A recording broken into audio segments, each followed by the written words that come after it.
13 millions d'Américains auraient vécu une NDE, une expérience aux frontières de la mort. En Amérique du Nord et en Europe, 5 à 25% des sujets réanimés après la mort clinique font état d'une telle expérience. Il y a tout juste 10 ans, Xavier, jeune chef d'entreprise de 24 ans, a tenté de se suicider.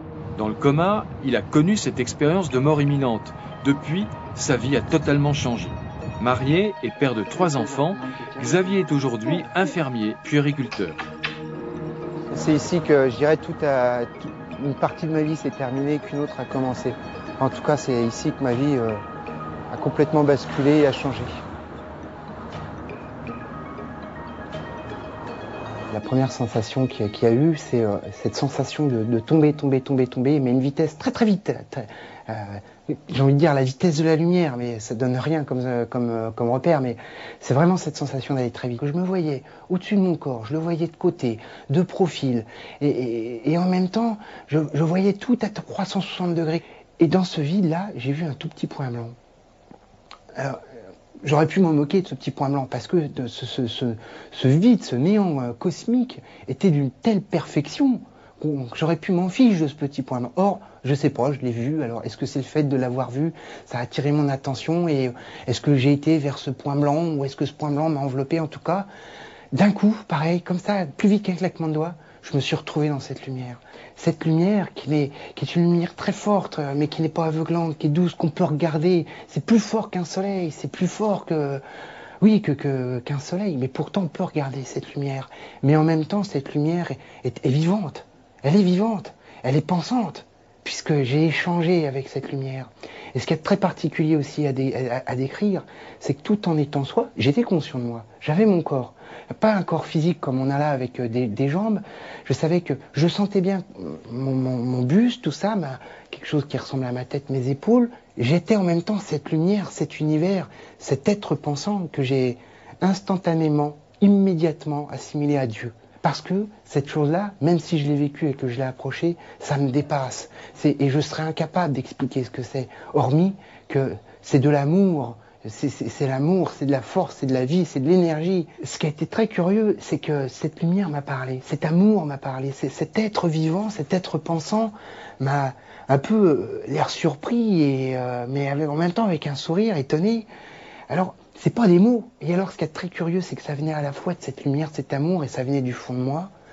Et ça m'a fait dire, tiens, qu'est-ce que tu fais là, toi mais c'est pas ta place, t'as rien à faire ici. Enfin voilà, c'est cet étonnement-là.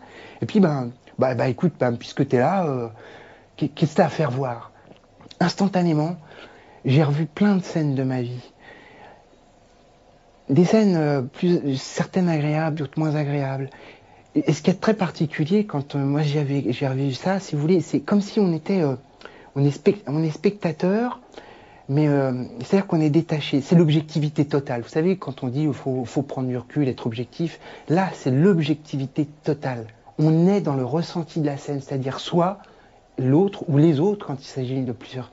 C'est-à-dire on ressent à la fois ce que nous on a été et ce qui s'est passé pour l'autre ou les autres. Donc plein de scènes comme ça que j'ai revues de ma vie. Et puis jusqu'à celle-là, la dernière que j'ai revue, où en fait j'ai voulu quand j'ai fait ma tentative de suicide, j'ai surtout aussi compris que ma mort ne m'appartenait pas. Ce n'est pas à moi d'en décider. J'ai compris aussi que c'était plus qu'un cadeau, une grâce qui m'était donnée sur l'instant de ne pas être mort, comme quelque chose de l'ordre d'une deuxième chance. Et moi, je serais bien resté là. Sauf que c'est pareil, cette lumière m'a dit, c'est pas des mots, je le redis, mais dis donc, t'as rien à faire ici, c'est pas ta place, faut que tu t'en ailles. Mais moi, pas du tout, je suis très bien là, je veux pas partir, je veux pas m'en aller, c'est super ici.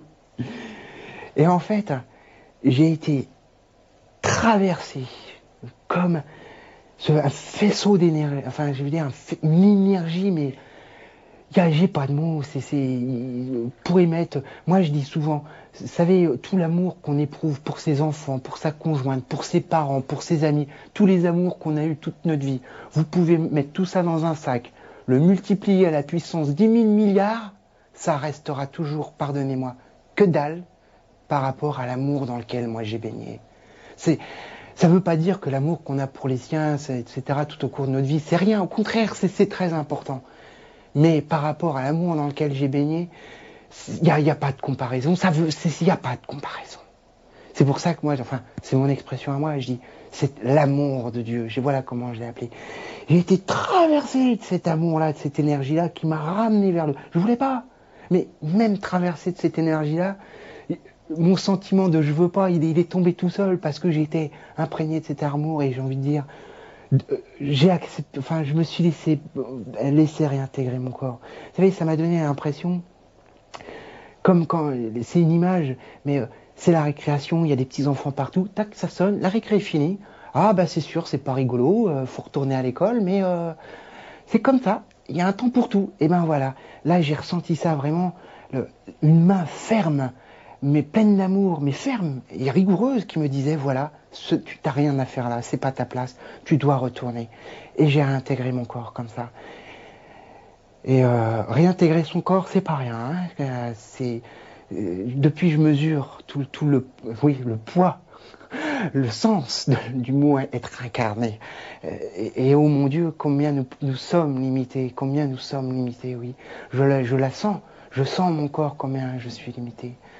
Voilà en fait moi ce que j'ai vécu à ce moment-là.